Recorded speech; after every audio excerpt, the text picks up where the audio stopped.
छत्तीसगढ़ में विधानसभा जैसे जैसे करीब आ रहे हैं वैसे वैसे सभी पार्टियों ने अपने अपने स्तर में कमर कस चुके हैं। वहीं कांग्रेस ने किसान जोड़ो यात्रा निकाली जा रही है, जिसमें कांग्रेस सरकार की तमाम योजना है वो अब किसानों तक पहुंचाएगी। ये जो बस है ये सभी जिलों तक पहुंचेगी और सभी 90 विधानसभा जो सीट है वो वहां से पहुंचते हुए नजर आएगी। और सरकार के जो कामकाज है, चाहे गौधन न्याय योजना या फिर गोबर खरीदी के मामला बात आए या तमाम तरीके जो योजना है उसको सरकार की जो योजना है तमाम तरीके के जनता को बताएंगे। और किस तरीके से ये उद्देश्य है सरकार का, भारत जोड़ो जैसे तर्ज में था, अब वही छत्तीसगढ़ में भी कांग्रेस ने किसान जोड़ो यात्रा कर अब शुरू की जा रही है। इसमें जानेंगे हम किस तरीके से किसानों का ये उद्देश्य है और किस तरीके से रहेगी।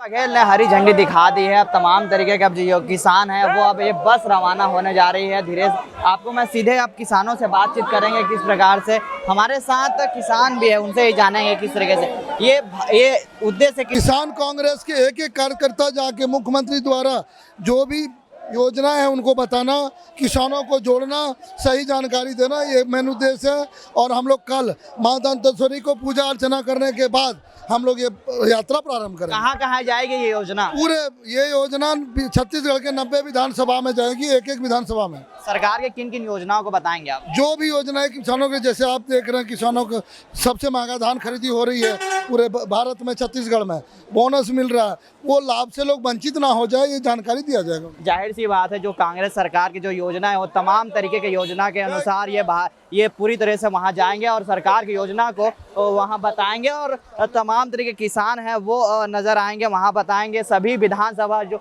सीट है वहां बताएंगे। गौधन न्याय योजना की बात की जाए या सरकार की नरवा गुरवा की बात की जाए, वो सभी योजना है जो बताएंगे। कैमरामैन मोहम्मद अजहर के साथ महेश कुमार साहू, रायपुर।